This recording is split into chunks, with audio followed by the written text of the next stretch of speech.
Lajaba mandiu amba fuka awali mando auka sangani wati ni madalla anga jawla inafo abadon chumina kolengu beya wala li kene mumbe sigi awyi nanu kuma jamu fanga ani fana jamana re tabulu mani kuma chuga mumbe jamana kuma wala sabra jilim sega jeka ke kunu wana kile kuma fuko la chumina bi kokura an nyon soro on ni aw minyi ma wulile yi ube amuru anta ko fo nyina ma to akuru ka pa ayrebu krawo ni wati Haba, kurasi la. Tawal ma jamu. Ne to ye Sekunyame Bachili. Bachili. Ne politique mo koy. Politique to mun na rassemblement pour le Mali. RPM.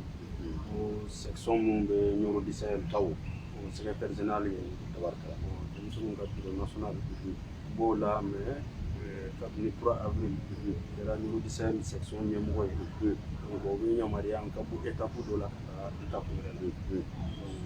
la sécurité tabaraka. Ejebo aya donc ka fo anga ma wulele o de Sekunyame Bachili are bola kada do la mi RPM ni o parti politique to en fait non on mo bana fro ko gisi la ka parti politique to o be talike femu no awro bodo ni be yoro bulu fra ko fo o section ni mo ya o be ale de bulu ame ko mina ina fo bi ko fo ka wala ni mandon ka obarkada amina baro sigi femi ka o de bulu fra fly bulu fra flo oye anga jumana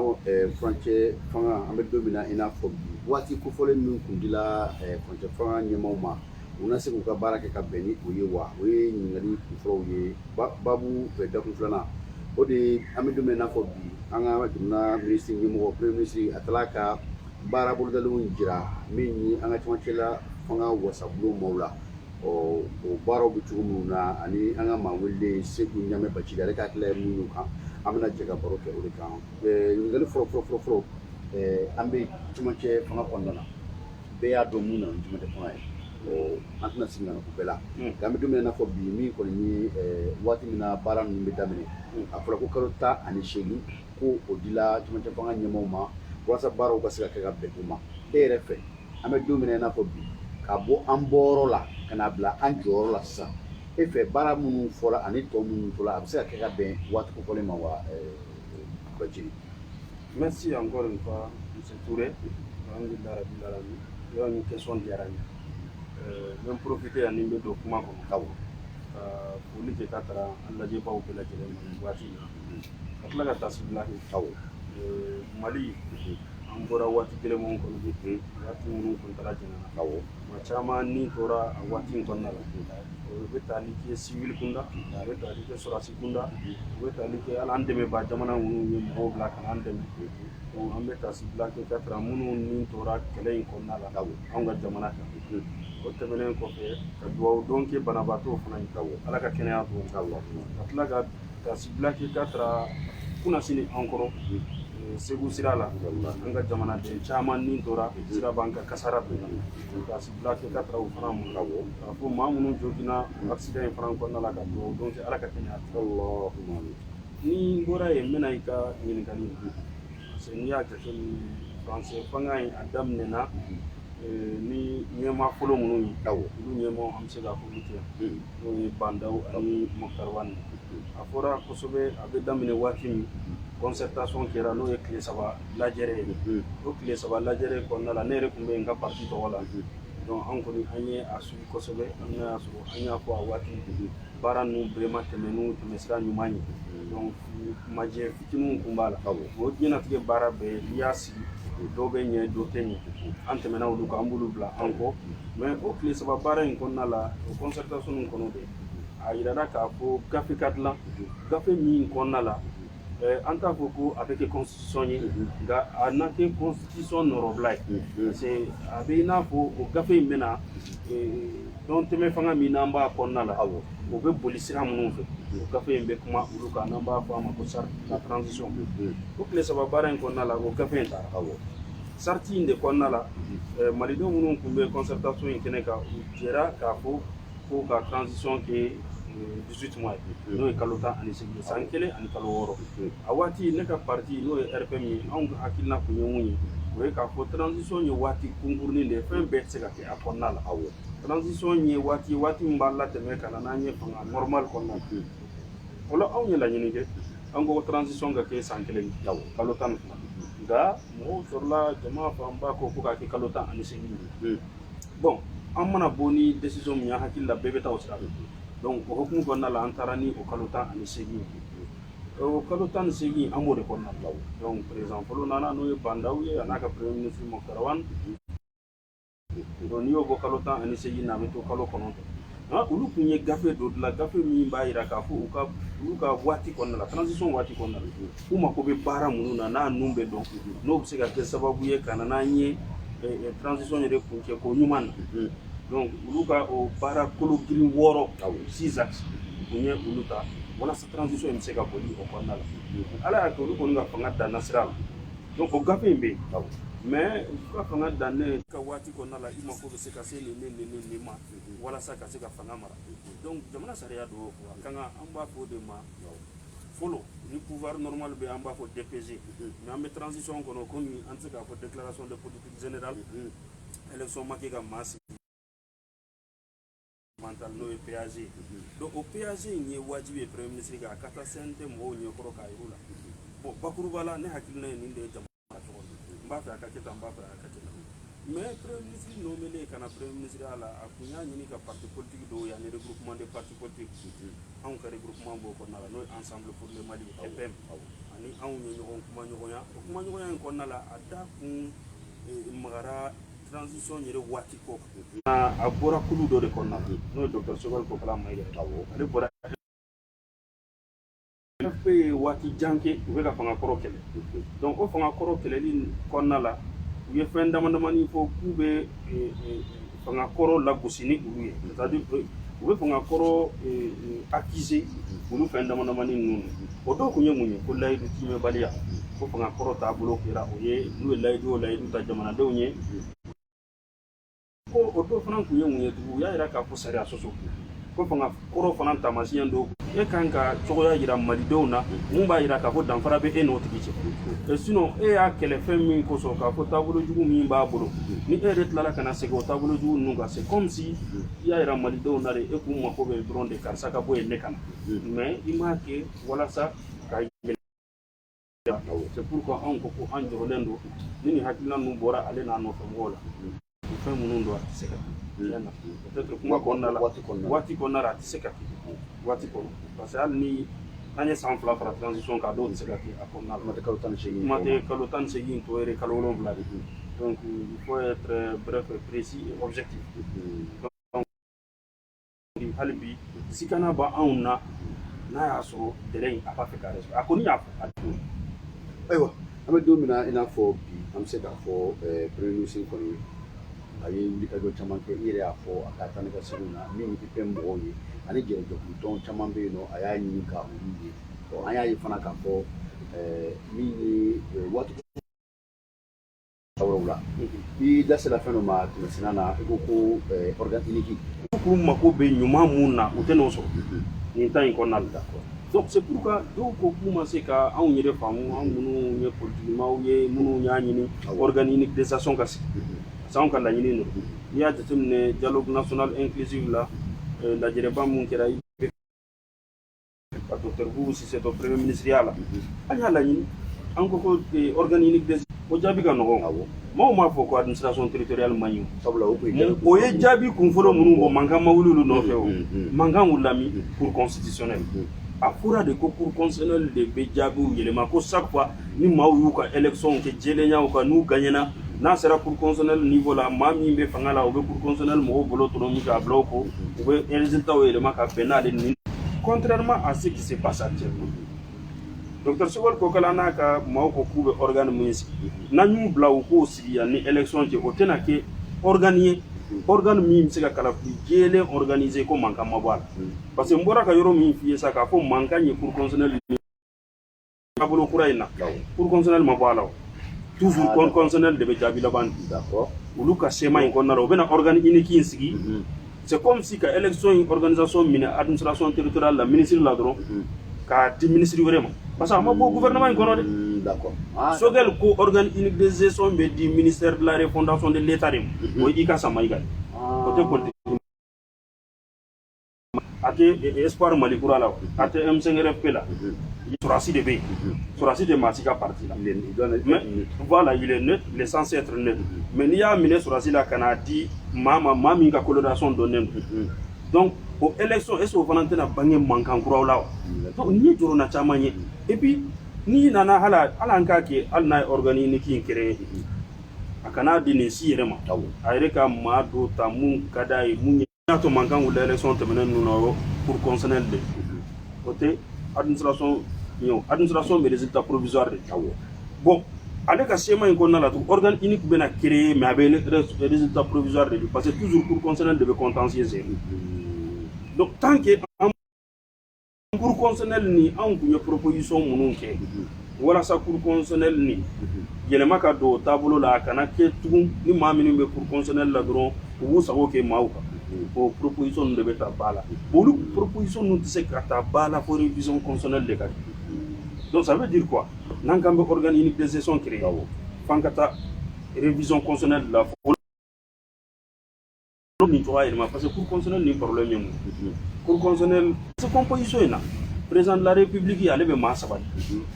assemblée président o bɛ maa saba de conseil supérieur de la magistrature o bɛ maa saba de bon n'i ye nin jateminɛ ni maa kɔnɔntɔn bɛɛ bɛ se k'a yɛrɛ sɔrɔ président de la république ka maa sugandilenw parce que déjà ale yɛrɛ ka saba o y'a ta ye assemblée président anw ka jamana ninnu kɔnɔ tuma bɛɛ i bɛ taa sɔrɔ président ka parti maa ni président ka parti maa dɔ donc assemblée président de la république de ale de o fana ɲɛmɔgɔ ye donc olu fana bɛ saba mun di a ka influence b'o fana na donc o de b'a to pour maa kɔnɔntɔn yɛrɛ bɛɛ bɛna a yɛrɛ sɔrɔ président tigɛ kɔnɔ donc ni aw ye kalafili labɛn cogo o cogo n'a kɛra jɛlenya kan n'a sera cour niveau la mun ka di président ye o de bɛ kɛ yen donc fo nin yɔrɔ in de ka modifier nin de ka bɔ yen bon ni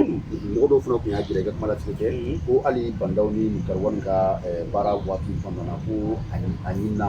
k'a fɔ ko u bɛna min ye organe unique sigi ko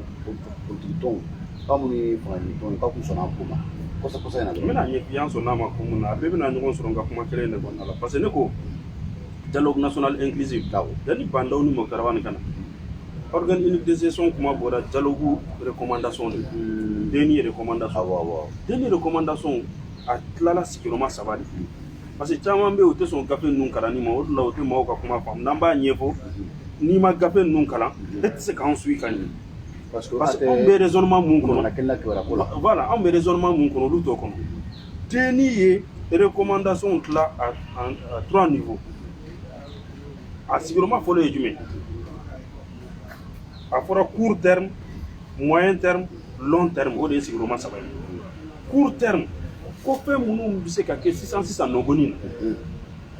donc fɛn o fɛn ni jamanadenw bɛn n'a ka dialogue national inclusif kɔnɔna la a minnu kun bɛ se ka kɛ o yɔrɔ bɛɛ kalo minnu bɛ da o waati kan a tɛ tɛmɛ san kelen kan donc u y'olu de fara ɲɔgɔn kan k'olu bila groupe kelen kɔnɔ olu bɛ wele ko court terme u tilala ka fɛn wɛrɛw ta jamanadenw bɛnna fɛn minnu kan k'olu bila groupe filanan kɔnɔ k'olu wele ko moyen terme nin ye k'a ta san kelen na ka taa san saba court terme ye k'a ta tile kelen ka taa san kelen na moyen terme ye k'a ta san kelen na ka taa san saba la maintenant u bɛ dɔ wɛrɛw fara ɲɔgɔn kan jamanadenw bɛnna fɛn minnu kan olu fana bila lo wɛrɛ kɔnɔ groupe wɛrɛ kɔnɔ k'a fɔ o ma long terme k'o bɛ se k'a ta san saba la ka taa fo san 20 ninnu a waleyali kɔnɔ donc minnu tun ye moyen terme ye k'a ta san kelen na ka taa san saba la organe unique de gestion b'o de kɔnɔ mɔgɔw ka nin ye raisonnement in de suit non sisan ale t'o la ale tɛ court terme kɔnɔ a bɛ moyen terme de kɔnɔ donc a kun fɔra k'a bɛ waleya san saba de kɔnɔ dialogue dun baaraw banna 2019 fin 2019 donc 2020 donc k'a ta 2020 na ka taa 2023 la a fɔra ko ka organe unique de gestion sigi o de donc o kɔnɔna la hakilina kun ye mun ye yanni IBK ka mandat ka ban a kun bɛ sigi o de kɔnɔna la donc IBK bɛ na kalafili laban minnu organiser ale yɛrɛ ka bɔ yen président kura ka na ni député fana ka bɔ yen a kun bɛ kɛ ko organe unique kun bɛ kɛ k'o kalafiliw de labɛn i m'a ye mɔgɔw kun b'u sagoya sɔrɔ maintenant o de la dɔw bɛ k'anw accuser ko non k'anw de kun ko organe ko sisan Sogɛli k'a bɛ organe kɛ k'an ko k'an t'o fana na non anw ko organe mais anw y'a yira experts ko k'a bɛ se ka dilan san saba de kɔnɔ Sogɛli ka t'o de kɔnɔ maintenant ka proposition kɛra jumɛn ye anw ni Sogɛli ka ɲɔgɔn ɲɛ la anw ka organe unique de gestion an jɛn bɛn n'a ye mais an b'a fɛ a ka kɛ cogo min i b'a sariyaw ta a sariya kisɛw i b'olu projet de la i b'a bila ka taa CNT la CNT membres b'a voter n'olu y'a voté a ma kɛ loi ye o. Maintenant élection minnu bɛ nale an bɛ CENI renforcer ka CENI bila k'o élection ninnu organiser. Maintenant une fois que a y'a sɔrɔ e ye nin loi préparé ka ban organe unique kɛra loi ye président kura mun bɛ na élection nata ninnu na déjà a tɛ se ka loi bila a kɛra loi ye ka ban ale nana sɔrɔ a kɛra loi ye ale se t'a la élection bɛ k'ale tile la sisan ale b'o organiser ni organe unique session nin de y'anw ka proposition parce que a yirala organe tɛ se ka tilan ni haraba in kɔnɔna la n'ale y'a sariya kisɛw ta sa a loi maintenant temps bɛ ka installation préparée parce que installation fana ye mun parce que organe unique ye institution de n'i taara jamana wɛrɛw la mun tɛ Mali ye i bɛna faamu k'a fɔ a institutionnaliser la de donc i bɛ taa sɔrɔ a direction nationale bɛ Bamakɔ yan o bɛ Mali bɛɛ représenter mais dans chaque région i bɛ taa sɔrɔ a direction régionale bɛ yen au niveau des cercles aussi au niveau local a direction bɛ yen locales bɛ yen au niveau des communes a représentation bɛ yen donc olu bɛɛ kan ka dilan dɔɔni de façon minutieuse et puis k'a kɛ baarakɛyɔrɔ ye service tɔw bɛ cogo min a fana bɛ kɛ ten de k'a fɔ a bɛ baara kɛ élection tuma dɔrɔn tɛ dɛ a bɛ baara kɛ waati bɛɛ donc a fɔra ko k'o fɛn ɲɛnama in de dilan a bɛ se ka dilan san 3 de kɔnɔ mais n'i k'i bɛ taa fɛn dɔw haraba ko kalo 6 kɔnɔna la k'e b'o dilan a bɛna wolo fɛn de la malidenw t'u yɛrɛ ye fɛn mun kɔnɔ a tɛ se k'an kisi élection mankan ma parce que et puis fɛn dɔ fana bɛ an ka faamu a ko k'a ye expert minnu wele n'u k'a ma ko organe unique bɛ se ka sigi kalo 6 kɔnɔ indépendant journal indépendant ka bi numéro taa ta i k'a lajɛ Sango b'a la docteur Sango o tun bɛ a ka expert ninnu bi o kelen bɛ ka ɲininkali cɔmi bi indépendant kɔnɔna la ko organe unique ko parce que baara foyi ma se ka daminɛ a la fɔlɔ k'a kɛli ka gɛlɛya ni waati Sango kelen n yɛrɛ de y'a kalan a bɛ indépendant kɔnɔ ani bi numéro i b'a kalan a b'a kɔnɔ Sango yɛrɛ da ko organe fondement ni base ni texte minnu kun kan ka labɛn yanni nin waati in cɛ walasa organe nin ka se ka kɛ kalo 6 in kɔnɔ k'olu si ma labɛn fɔlɔ ko donc organe in kɛli délai in t'o kɔnɔna la k'a ka gɛlɛn or ale y'i sinsin olu de ka kumakan kan k'olu de ko k'a bɛ se ka kɛ délai kɔnɔ donc kabini yen anw ka kuma tiɲɛ seginna ma parce que anw y'a fɔ k'a fɔ an jɛn bɛ ni organe ye mais nin waati k'a fɔ a bɛ kalafili nata ninnu organiser o de ye balawu lajɛbaw an bɛ fo ka waleɲuman dɔn ka barika da an b'aw hakili lajigin k'a fɔ k'an bɛ bɛɛ walawalali kɛnɛ de kan kɛnɛ min bɛ sigi aw ye an bɛ kuma démocratie siratigɛw kan o ka bɔ a la min ye jamana taabolo ye tuma dɔw la an bɛ kuma o fana kan bi an ka maa welelen ye Segu Ɲame Bacili ye ale ye min ye parti politique dɔn maa ye a bɛ RPM de la o tɛmɛnen kɔfɛ fana RPM bolofara min bɛ Ɲoro ale de ye o section ɲɛmɔgɔ an bɛ don min na fɔ bi min ye wulikajɔ kɔni ye a b'o kɛ kosɛbɛ politique siraw fɛ an bɛ ka baro kɛ baro dakun fɔlɔ ye fɛn min ye o de ye transition waati min fɔra ka suma k'a d'u ma kalo 18 de don u na se ka baara in kɛ ka bɛn o kɔnɔna ma baro dakun filanan o ye k'a fɔ min ye an ka cɛmancɛ fanga u ka minisiri ɲɛmaa kɔni ale tila ka taa baara bolodalenw ka taa jira cɛmancɛ wasabulon wasadenw na u k'u ka hakililaw an'u ka ɲɛfɔliw kɛ a ko siratigɛw kan ɲininkali minnu b'u bolo u fana ka kɛ ka ɲɛsin ale ma an bɛ se k'a fɔ o baaraw olu kɔni o fana kɛla baro dakun fɔlɔ min ye monsieur Bacili an bɛ o datugu yɔrɔ la an bɛ dakun filanan na ni o ye premier ministre tala ka taa ka baara bolodalenw jira assemblée minnu bɛ ka assemblée jɔyɔrɔ fa bi n'an k'u ma ko conseil national ni o bɛ CNT ma ko fɔ a kɔni a bɔra yen nɔ juma tɛmɛnen tɛnɛn min dɔrɔn k'a tagala a bɛ i n'a fɔ sisan kɔni ko bɛ ɲini ka nɔgɔya e ye a ka plan d'action gouvernemental e y'a ye cogo di e ka miirina ta ye jumɛn ye a kan fɛn minnu fɔla e yɛrɛ fɛ o bɛɛ na se ka kɛ ka bɛn waati kofɔlen fana ma wa. Non, bon, avec gɛlɛya parce que a ka plan déjà c'est axe 4 de axe mun yɛrɛ ka gɛlɛn ni axe bɛɛ o ye lakana ye donc axe 1 ou axe de ka gɛlɛn ni axe ninnu bɛɛ ye bon axe wɛrɛ bɛ yen mun bɛ ɲɛsin kalafili ma donc axe fana bɛ yen parce que an b'a dɔn k'a fɔ français fanga a ka objectif dɔ ye ka se ka pouvoir normal olu la na donc axe wɛrɛ bɛ yen mun bɛ ɲɛsin bonne gouvernance ma bon n'i y'a jateminɛ axe mun yɛrɛ bɛ ɲɛsin bonne gouvernance ma fɛn caman fɔra a kɔnɔ minnu peut-être n ye mun fɔ sariya kisɛw bɛ se ka labɛn mais waleyali ka gɛlɛn nin waati in na donc c'est un plan d'action ambitieux an bɛ se k'a fɔ ten mais tiɲɛ ka fɔ tiɲɛ yɛrɛ la parce que premier ministre ne bolo a ye kumaba caman fɔ CNT mɔgɔw ɲɛkɔrɔ mais kunun an kɔrɔ ne ni CNT secrétaire parlementaire don kun bɛ débat dɔ la téléso dɔ la n'o ye renouveau ye a ko olu ye plan d'action in voté ka kun kelen dɔrɔn de kɔsɔn sinon u m'a voté ko plan in ka ɲi parce que olu yɛrɛ bolo plan d'action in fiɲɛ caman b'a la olu yɛrɛ erreur caman y'a la u ye fɛnw y'a la fana minnu kɛli ka gɛlɛn mais olu y'a voté parce que an ka sariya kɔnɔna la ni plan in kun ma voté kunun o don premier ministre bɛ démissionner de direct Mali sariya y'o de fɔ ni premier ministre taara n'a sɔrɔ an bɛ pouvoir normal de kɔnɔ ni premier ministre taara devant l'Assemblée nationale k'a ka déclaration de politique générale présenter ni député votera contre dɔrɔn o kɔrɔ ko u y'a gɛn sariya ko a bɛ démissionner a yɔrɔ bɛɛ a b'a ka lettre de démission kɛ k'a di président ma donc CNT mɔgɔ min tun bɛ kunun ale y'a jira k'a fɔ olu u y'a voté ka da o dɔrɔn de la ko parce que Mali mako bɛ basigi la ni premier ministre filɛ ka sigi sisan de bon n'a fɔra ko ka voté o ka plan contre la hali n'a ma ɲi olu hakilina la o bɛ kɛ sababu ye sa a bɛ démissionner donc an bɛna temps joli kɛ premier ministre wɛrɛ sugandili la tugun o fana k'a ka plan daminɛ tugun k'a b'o dilan ka tila ka na CNT ɲɛkɔrɔ donc olu bolo o bɛ na ni instabilité jamana kɔnɔ o cɛ man ɲi k'o kosɔn malidenw bonya kosɔn a ka kuma an bɛ segin a kan i n'a fɔ a y'a fɔ cogo min u ye plan in voté sinon plan in yɛrɛ ɲɛli o tɛ o kuma in ye hakilina caman di ne ma parce que i b'a dɔn tiɲɛ yɛrɛ la n'i ye plan d'action in la i b'a dɔn k'a fɔ fɛn caman fɔra a kɔnɔ parce que ne y'o de fɔ n ko n'i y'a ta kabini Umar Tatamli Musa Mara ka na Abdoulaye Idrissa ka na Modibo Keita ka na Soumeïli Boubé nin bɛɛ ye plan d'action déclaration de politique générale mɔgɔ min m'a kɛ o ye Boubou kɔni m'a kɛ bon ka na Mokhtar Wane na o y'a kɛ n'i ye nin bɛɛ ka plan ta fɛn kelenw de b'a bɛɛ parce que i b'a dɔn sisan fɛn dɔ de kɛra gafe dilan maa si tɛ maliyɛn bɔ a la ka dɔ fara ɲɔgɔn kan ka gafe kɔni dilan mun bɛ maaw hakilina yɛrɛ labɔ ka retracer ka mana ye yɔrɔ non parce que n'i ko maliyɛn ka dilan a bɛ jateminɛ de kɛ anw bɛ jamana mun kɔnɔ sisan lakanabaliya waralen don donc i jɔ n ka kuma lakana kan n k'a fɔ maaw ye u ka lakana bɛna ɲɛnabɔ n k'a f'u ye maa tɛ bin maa ka Bamako bilen Bamako bɛ sécuriser police territoriale n k'a fɔ bon Farabugu bɛ kɛ tan n k'a fɔ Nanguru bɛ kɛ tan n k'a fɔ maliyɛnw b'a fɛ ka fɛn o fɛn min u tulo la o de y'o ye k'u hakili sigi n b'o kɛ gafe kɔnɔ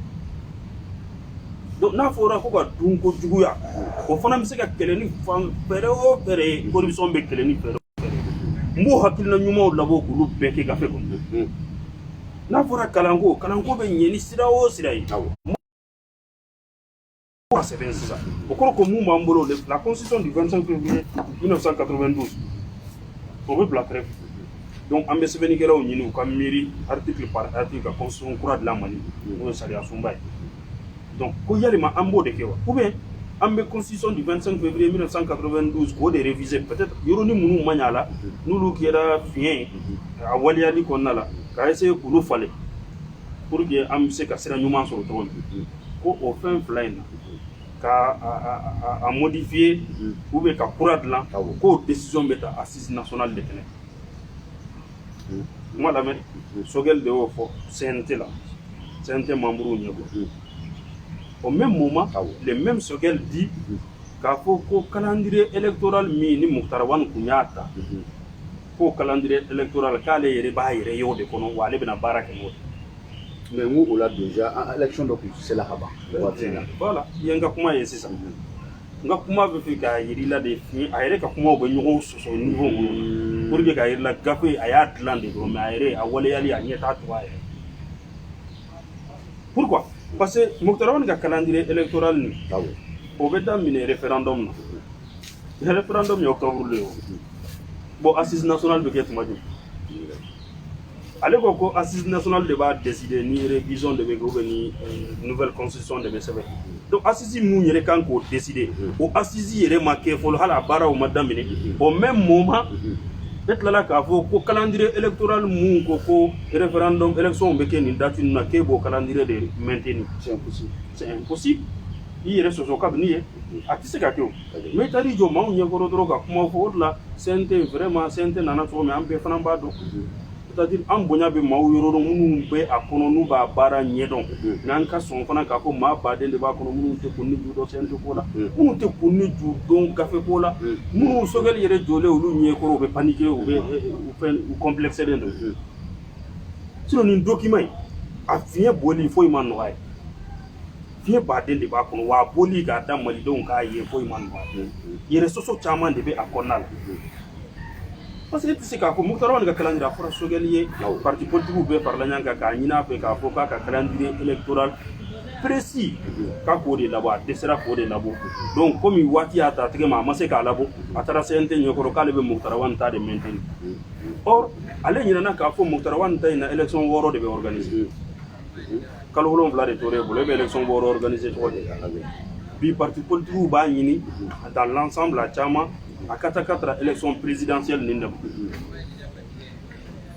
sinon ale bɛ élection minnu nɔfɛ élection communale élection locale n'o ye cercle ye conseil cercle ye élection régionale référendum ni 4 o organiser ka tila ka législative 5 présidentielle 6 k'e b'o kɛ